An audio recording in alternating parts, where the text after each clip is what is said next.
Entonces, pero a nosotros no nos da el tiempo, ¿verdad?, de tantas cosas que esta guía de estudio, porque antes le decíamos folleto, es una guía de estudio. Ahora, pero ustedes me lo van a hacer más fácil a mí. ¿Cómo ustedes me lo van a hacer más fácil? Si ustedes estudiaron todo el trimestre. Amén. Si usted estudia el trimestre, es más fácil. A cualquier pregunta o inquietud que usted no haya tenido durante el trimestre, estamos aquí para ayudar. Amén. Así que vamos a empezar. ¿Cuál fue nuestra primera lección?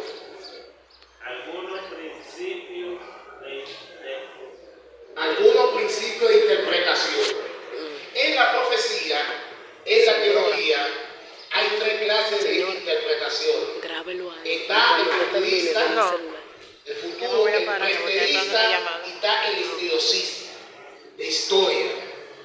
De estas tres escuelas, hay otra más, pero estas son las tres que más se destacan. La iglesia adventista, para interpretar la profecía, se basa en la historia. ¿En qué se basa la profecía de la iglesia adventista? En la historia. Porque empezó con una historia. ¿Cómo empezó? Daniel capítulo 2 y Daniel capítulo 7 es una historia a nivel mundial. Que empezó con Babilonia y que va a terminar con la segunda venida de Cristo. No hay interrupción. ¿Y por qué tú sino no que desde que empezó Babilonia hasta los pies del estatua, los 10 dedos que representan 10 reinos, que la piedra que fue lanzada que vio representa la segunda venida de Cristo hasta que Cristo venga por segunda vez.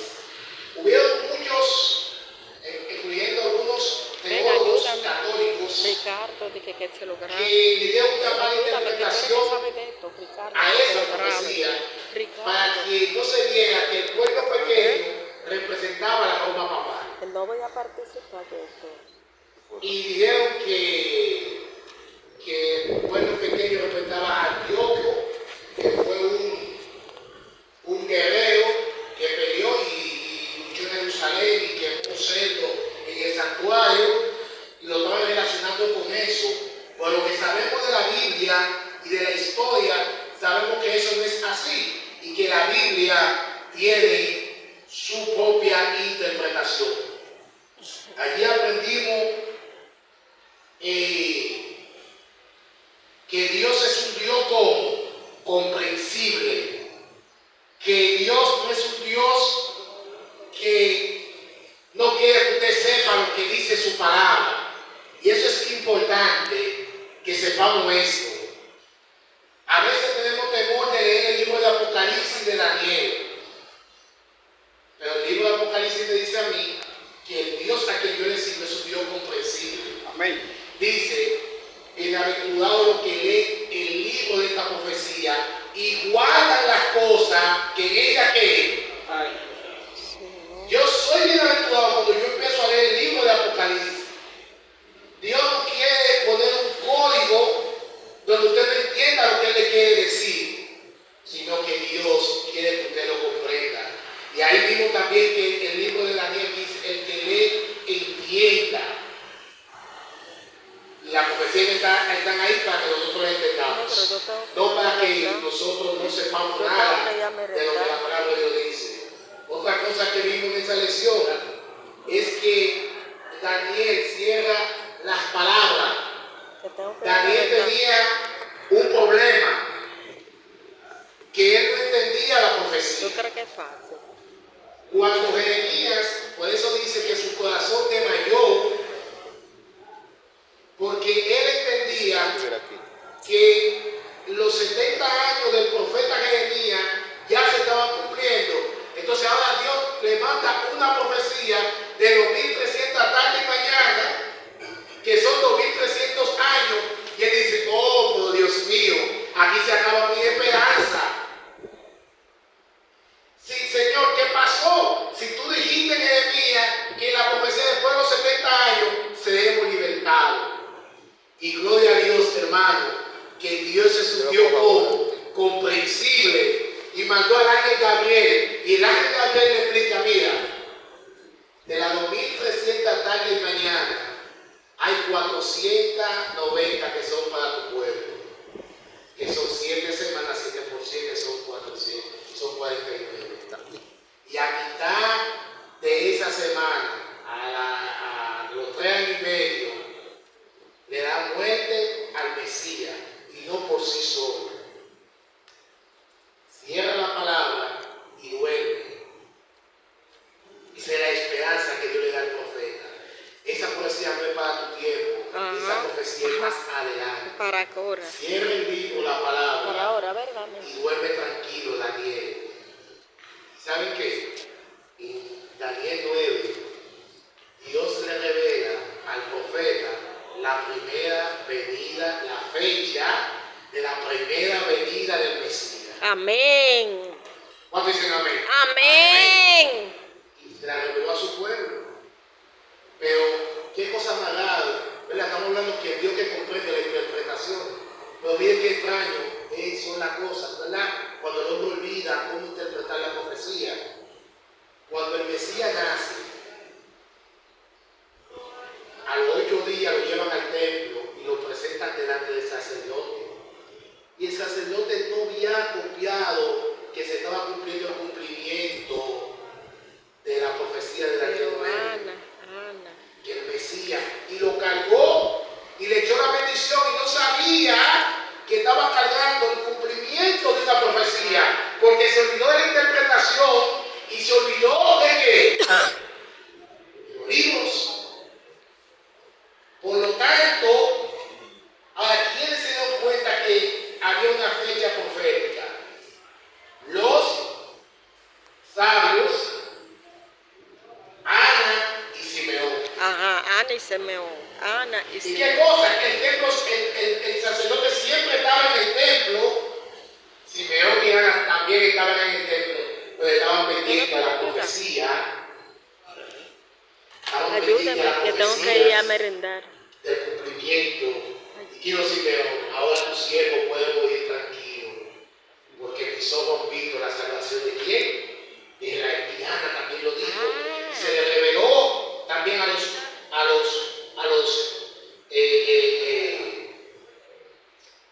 pastores o sabios, como usted le quiera decir.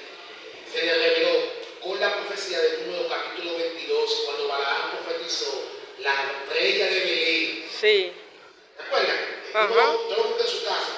Número capítulo 22. Y ahí esa estrella, ellos se enviaron. Ellos estaban con unos viejos pergaminos, dice el Señor, observando el día y la hora que el Mesías iba a nacer. Y por eso ellos fueron y le rindieron honor a nuestro Dios. Es importante, hermano, cómo interpretar la profecía. Claro que sí. No es un método de salvación, pero sí nos provee el suficiente material en qué tiempo estamos viviendo. Por ejemplo, ¿en qué tiempo estamos viviendo del Estado? Estamos en los pies. Bien. La lección número 2 es la lección de Génesis. El libro de Génesis, hermano, usted puede, ¿cómo le explico? El libro de Génesis completo, usted puede sacar todo lo demás libros de la Biblia. Oiga bien, del libro de Génesis, usted puede sacar todo el libro de la Biblia. El libro de Génesis tiene un paralelismo con la Biblia extraordinario. Le voy a decir algunos, son muchos, pero le voy a decir algunos. Por ejemplo, en el principio, ¿cómo estaba la tierra? Desordenada y vacía. ¿Y qué dice Jeremías 4:22? ¿Y qué dice Apocalipsis capítulo 20? Que la tierra vuelve otra vez a estar desordenada. ¿Qué dice Apocalipsis 20? Que Satanás va a estar solo en la tierra y la tierra va a estar como Desordenada. va a estar como en el principio. Sí. Le pongo otro paralelismo. Génesis capítulo 3 dice que la serpiente era matuta ¿verdad? Y engañó a Eva. ¿Qué dice Apocalipsis 12:4? Que esa serpiente antigua es quien, Satanás, el diablo, que engañó. Y hubo una lucha entre Miguel y sus ángeles, que está hablando de la expulsión de Satanás antes de la creación. ¿Qué otro paralelismo vemos en Génesis? Vemos Génesis 3:15. Tú le das en la cabeza y tú le das en el calcañar. Todo apunta hacia la victoria de Cristo en la cruz del Calvario. Pero también apunta a lo que Cristo hizo en el mismo huerto del Edén, que cuando Adán y Eva se vistieron de ropa de higuera, Dios le puso ropa de piel de animales. Y aunque la Biblia no diga que mataron un cordero, si hubo piel de animales fue porque mataron un cordero. No hay por qué explicar eso. Es algo lógico. Y eso me lleva a Juan capítulo 1, versículo 29, donde dice: he aquí el Cordero de Dios que quita el pecado del mundo. Entonces, si la palabra quitar la hacemos en paralelismo con Génesis, Dios quitó la ropa de higuera y puso ropa de piel de animales del Cordero. Entonces, el que quita mi pecado es el Cordero de Dios. El que quitó el pecado de Adán y Eva fue ¿quién? Dios. Porque esa palabra que quita el pecado del mundo. Otra cosa que hace un paralelismo, dice que la serpiente le va a pisar la cabeza y el calcañar. Satanás tuvo dos expulsiones, la del cielo y cuando Cristo muere en la cruz del Calvario. Por eso Cristo dice: ahora el príncipe de este mundo ha sido juzgado y echado que fuera. Ya Satanás no es el rey en pecado de este mundo, porque no era que era dueño del mundo, sino que al derrotar a Adán, él pasó a ser el lugar de Adán.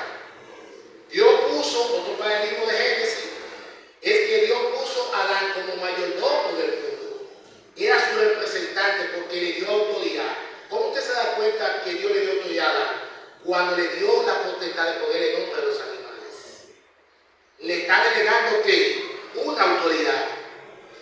Cuando Satanás derrota a Adán, Job capítulo 1, está conectado a Génesis, dice que todos los hijos de Dios fueron delante de Dios. ¿Quién fue que fue en representación de esta mujer? Satanás. ¿Quién era el que debió de estar en ese lugar? Adán. Pero al Satanás derrotar a Adán, entonces Satanás estaba ahí. Y Satanás dice: ¿cómo usted sabe que él tenía dominio de la tierra? Porque en Lucas capítulo 4 y Mateo capítulo 4 dice que él le ofreció todo lo mundo a Jesús, porque él era el rey de este mundo. Y fíjense qué cosa paralelismo entre esa palabra, esa tentación que le hizo a Jesús, El príncipe. y Génesis, Job capítulo 1. ¿Qué le dijo él a Dios? Vengo de andar por la tierra y rodear la mujer. Esa palabra en hebreo quiere decir de señorearme en la tierra. Y de señorearme de lo que yo me apropié, de lo que es mío, de lo que haga. Pero hay un paralelismo también de Génesis en el libro de Pablo. Dice que el segundo Adán, por el primer Adán, todo muere, pero por el segundo Adán, todos son que vivificados. Amén. Gloria a Dios.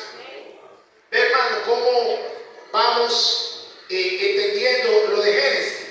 Vamos para la lección número 3. ¿Qué desea la lección número 3? Vamos, ustedes estudiaron. ¿Qué aprendimos en la lección número 3? Imagen tomada del matrimonio. Bien, para hacerlo breve y conciso, ahí vimos que Dios le dijo al hombre que el hombre y la mujer serán una ¿qué? Una sola carne. Usted se casa con su esposa, con su novia, usted se forma ¿qué? En una sola carne. Ahora bien, en San Juan 17, ¿qué dice Jesucristo? Que el Padre y él son ¿qué? Uno.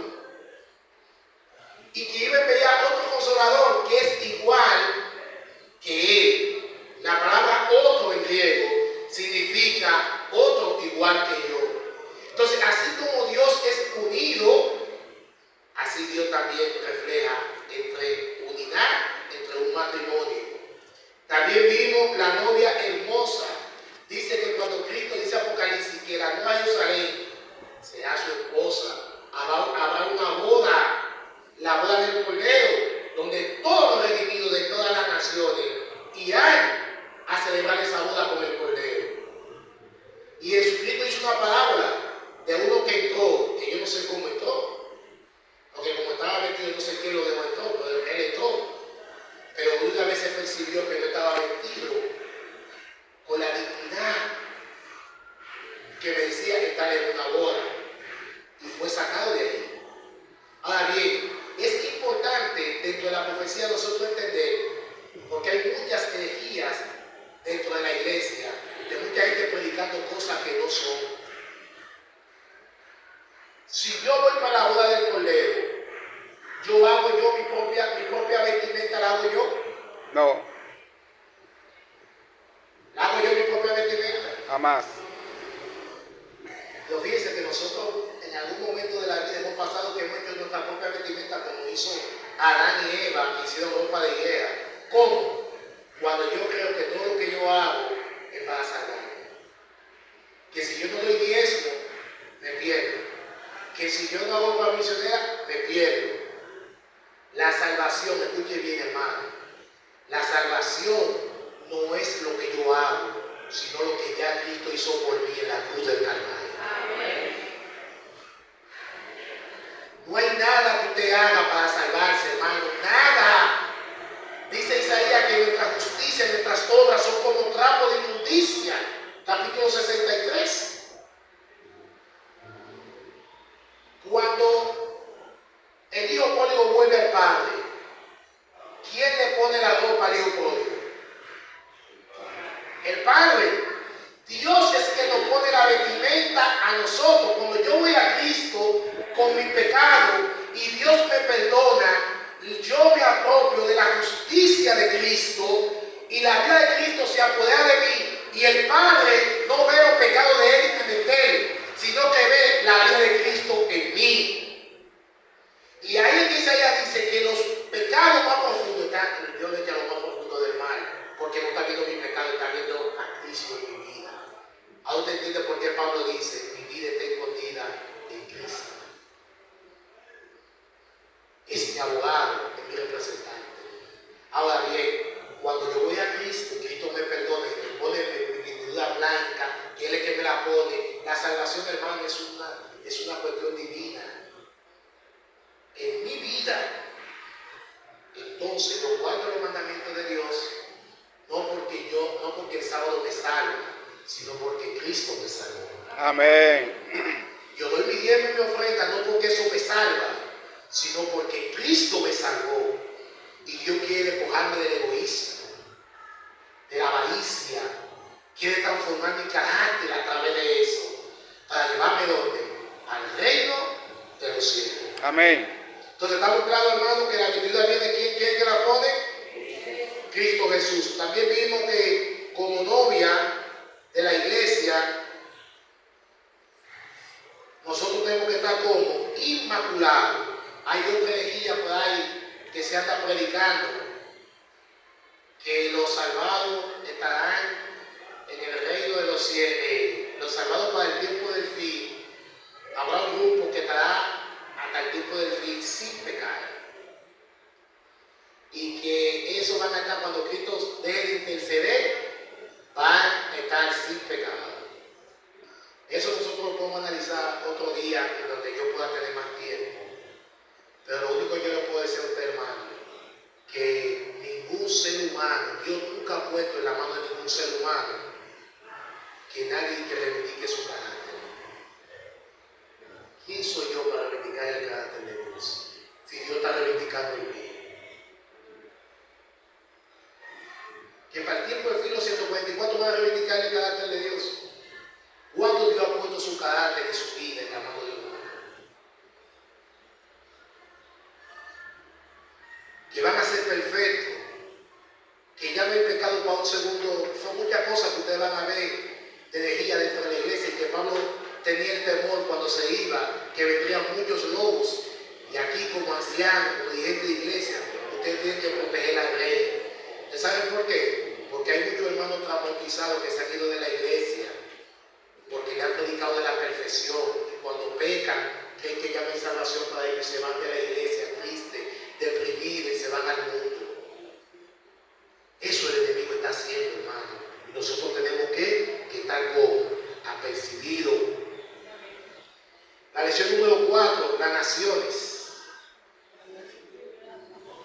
primera parte, ahí vimos Nilo en el Nínive. Ahí empezó la Babilonia. Pero hay que saber algo. En medio de que se unió Babilonia con Nilo, con la torre de Babel, y fue un pueblo idólatra, y ahí Dios sacó a Abraham. ¿Cuántos sabían eso? Abraham era de Ur de los caldeos, y Ur de los caldeos era descendiente de los babilonios.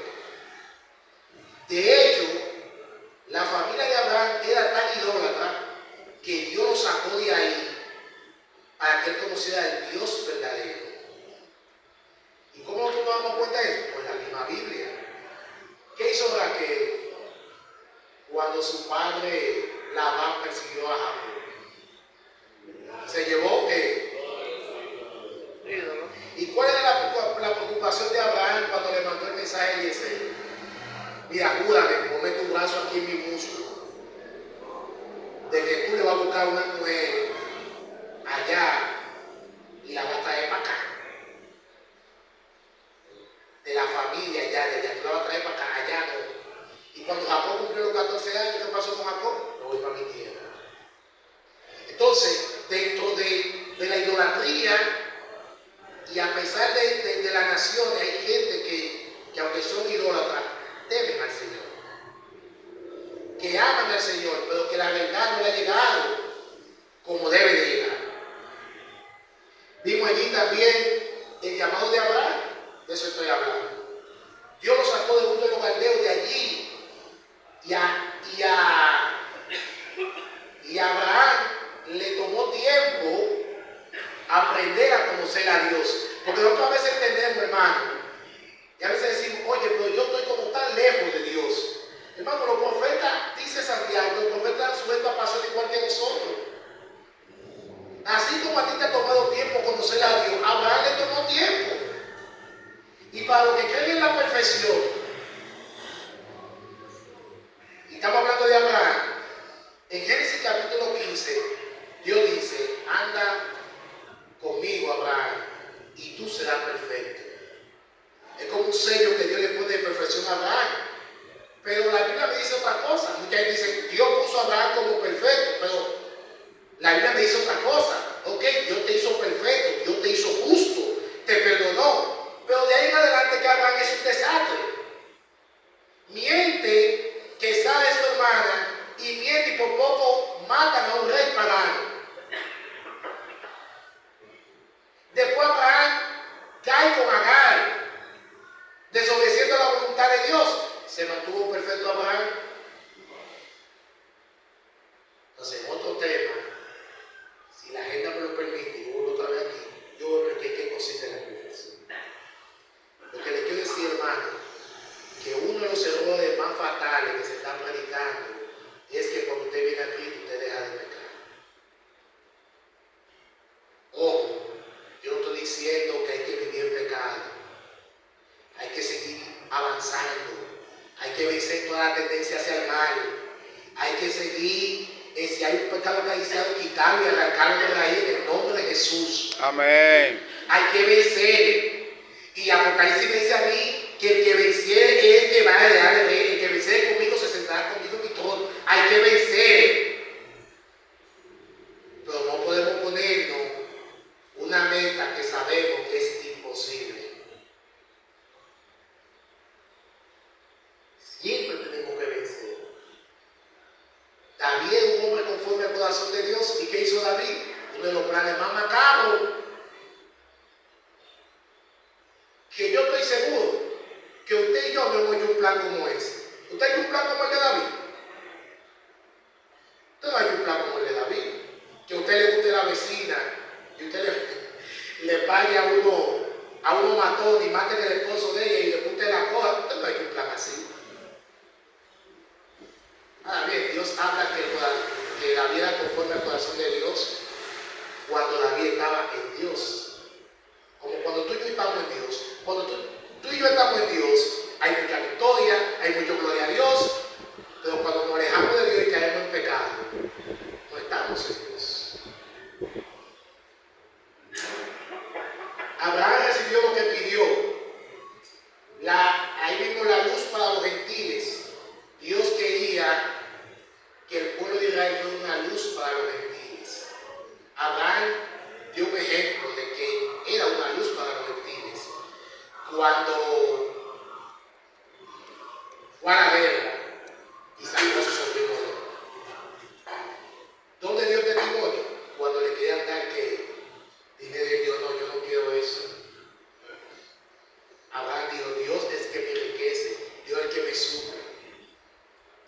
Abraham dio testimonio a las demás naciones.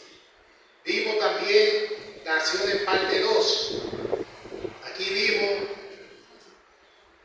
el primer mandamiento donde Daniel y sus amigos estuvieron en Babilonia.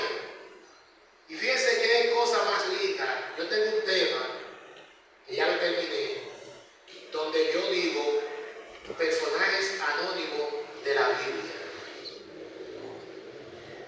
¿Cuáles son esos personajes anónimos? Aquellos que incidieron en la vida de hombres y mujeres de la Biblia, que la Biblia no menciona o no da su biografía. Y aquí quiero enfocarme en Daniel y sus amigos. Daniel y sus amigos, cuando llegaron a Babilonia y rechazaron la comida del rey, señores, eso no subió de la noche a la mañana. Eso había un hábito de vida de ellos. Usted no renuncia a algo así por así. Ellos venían con un estilo de vida, con un estilo de adorar a Dios, que el cuerpo, Génesis capítulo 1, versículo 29, que la cosa sana había que comerla. Y ya ellos sabían, Levítico capítulo 11, de los animales impuros. Y por eso no comieron la comida del rey. Y comieron vegetales y agua. Eso venía, hermano, como una educación desde el hogar. No se mencionan los padres de Daniel y de los 3 jóvenes hebreos, pero ahí hubo una buena crianza, hermano, bajo los principios de quién? De Dios. Y Daniel, no solamente eso, sino que guardaba los mandamientos de Dios. Cuando vino el decreto de adorar al rey, que hizo los 3 jóvenes hebreos, sepa rey, y la fe que tenía, que si Dios nos salva o no nos salva, nosotros no nos vamos a portar a esa etapa. Yo me hago una pregunta, hermano, yo sé que también tú te la has hecho. Según el libro de Crónicas y el libro de Reyes, fueron muchos los deportados que fueron. ¿Por qué la mayor 3 fueron que subieron? ¿Y los demás? ¿Por qué no subió un grupo de decir, no, nosotros no la mayor 3? Daniel no, porque Daniel estaba en otra provincia. Ya Daniel era un ministro del rey y no estaba ahí. Pero Daniel también fue probado porque Daniel quedó en los leones. Y ahí demostró su fe también en Dios. Entonces, hermano, la preparación primeramente viene del cielo. Y tenemos que prepararnos, que Dios nos prepare ahora, para que cuando lleguen esos momentos y van a llegar de los momentos finales de esta tierra, nosotros podamos decir, salir victorioso en el nombre de Cristo. Amén. Otra cosa importante, Apocalipsis, los que están vestidos de blanco, que Dios es quien da la vestidura, se dan la honra y la gloria a ellos. ¿Qué dicen ellos? ¿Cuál es el cántico? La gloria sea por los siglos al Cordero que está sentado en el trono. ¿La gloria de quién? De Dios. De Dios. Vimos también allí que algo que está muy apegado a la iglesia adventista en Daniel, Apocalipsis 10, donde dice, profetiza de nuevo. El libro era amargo como la hiel, como el ajenjo, la palabra correcta en griego. Y después fue dulce. Esa profecía se cumplió con miles en el año 22 de octubre del año 1844, cuando ellos oyeron el estatua de Daniel y se dieron cuenta que ellos estaban en el tiempo del fin. La profecía estaba bien calculada. El problema fue que ellos se confundieron con el santuario. Ellos entendían que el santuario representaba la tierra y era que Cristo iba a pasar del lugar santo al lugar santísimo en el año 1844. Entonces, al entender ese error, un error que también era profético según Apocalipsis 10, porque esas experiencias malas tenían que vivirlas. Ahora, la gran pregunta es, ¿por qué tenían que vivirla? Le voy a explicar por qué tenían que vivirla. Primeramente, si Cristo hubiese venido en esa fecha, el 22 de octubre de solamente un grupito se iba para el cielo. Y dice, ¿y por qué? Bueno, cuando pasó el gran chasco, el momento amargo, todo el mundo se dispersó y solamente un grupito se quedó dando al Señor a ver en qué fallamos. Muchos volvieron otra vez a su bebedera, a su mundo, y un solo grupo, ese grupo se quedó orando, llorando, gimiendo. Señor, dinos dónde tuvo el error. Y Dios habló. Recuerden al principio que Dios es un Dios comprensible, que le gusta darse a entender. Dice que Edison vio cómo Jesús pasa del lugar santo al lugar santísimo. Y dice, aquí está el error. Es que Cristo pasó del lugar santo al lugar santísimo. Nos equivocamos, volvamos a profetizar de nuevo. Entonces ahí dice Isaías que somos reportadores del portillo. Entonces Dios levantó un movimiento profético que es la iglesia adventista del séptimo día. Amén. ¿Cómo profetizar? Levantar los estandartes. El sábado estaba en ruina. Los reformadores predicaron, excelente trabajo que hicieron, pero no predicaron del sábado. Los reformadores predicaron de todo. Lutero fue bueno, sí, pero no predicaron de la reforma pro salud. Los reformadores y los plebeos predicaron, pero no hablaron del Espíritu Santo en todo su esplendor. Y tú y yo hemos sido llamados para predicar el mensaje de los 3 ángeles. ¿Cuándo dicen amén? Amén. Ese es el verdadero evangelio. Ese es el evangelio que cuando se predique en todo el mundo, entonces vendrá ¿qué? El fin. Otra lección. Bueno, me quedan 5 minutos.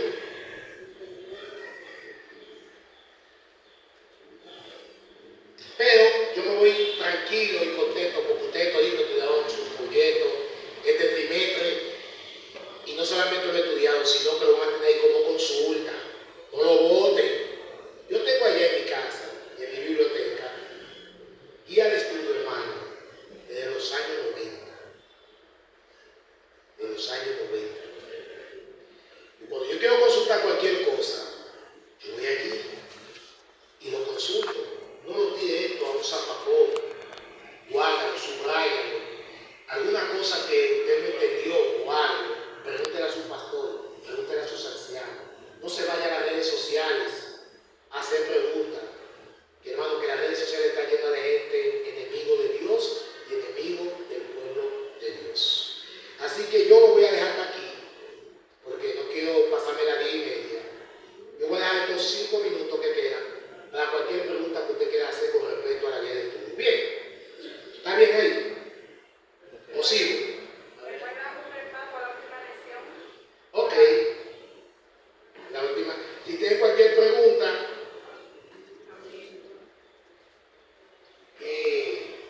la pueden ir haciendo desde ahora. Tú sabes que es importante la última lección, porque a veces con la última lección sucede lo siguiente, que a darle repaso no le damos la importancia que a veces merece.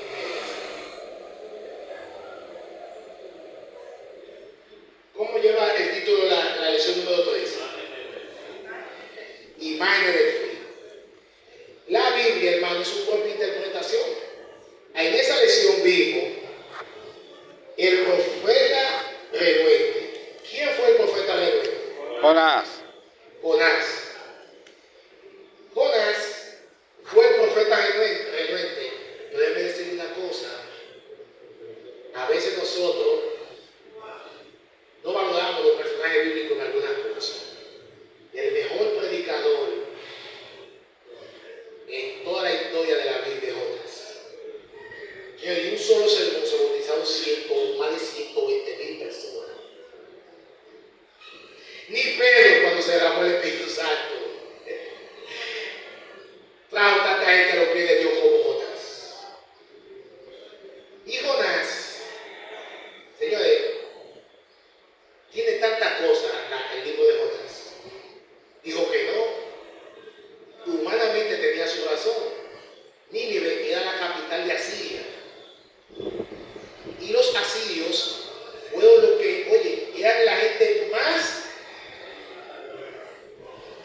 destructiva, hermano, que había. Sanguinario. Los asirios acabaron con las 10 tribus de Israel. Los asirios se gozaban con maltratar y martirizar a su víctima. Y Jonás tenía ese rencor por dentro de su corazón.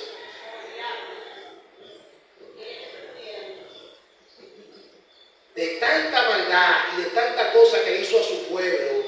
Bueno, tú sabes lo que usted acá, para que usted me entienda, yo quiero como transportarme a la mente de ustedes. Para que ustedes sepan lo más sencillo posible, acabado por 10 naciones del pueblo de Israel. Y Jonás dijo, no, yo me voy. Pero Jonás es tan misionero que todavía en el barco están testificando de Dios. Porque ¿qué le dicen los marineros? ¿Qué le dicen? ¿Qué dicen los marineros ahí? Obra. Y dice, no es por mi culpa, no es por culpa de ustedes. Échenme al mar. Y se echaron al mar. Ahora yo le hago una pregunta. ¿Usted cree que él pidió que le echaran al mar sabiendo que un peso le iba a pagar? Echarme al mar para morir. El milagro del pez Dios lo hace cuando él se tira al mar. Pues en ningún momento Jonás pensó que Dios no me era morirse que quería. Estaba deprimido. De hecho, cuando estaba en la tormenta, él está durmiendo abajo del barco.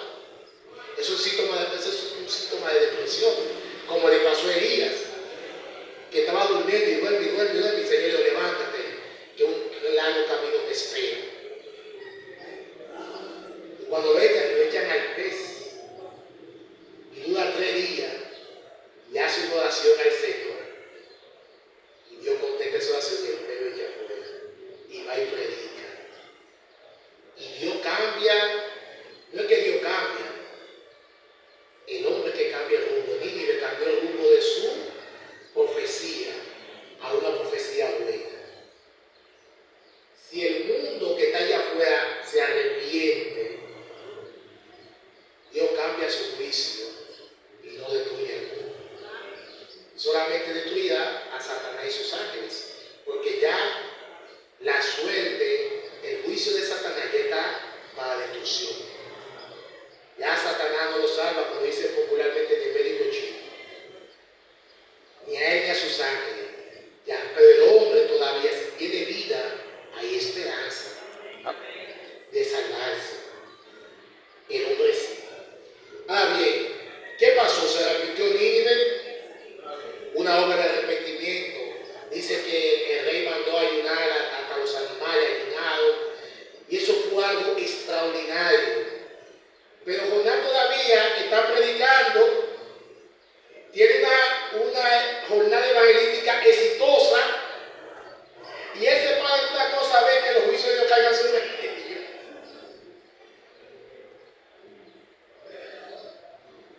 Esperando la destrucción. Yo me imagino a Jonás diciendo, bueno, yo voy a ver cómo se queman, cómo se arden como chicharrón en un aceite caliente. Y Dios no destruye a Nínive. ¿Y qué le dice Jonás? Una palabra importante, clave en esta profecía.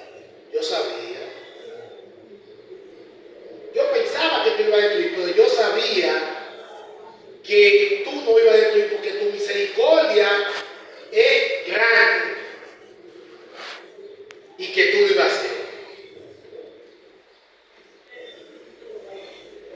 Hay otro escenario, la fiesta de quién?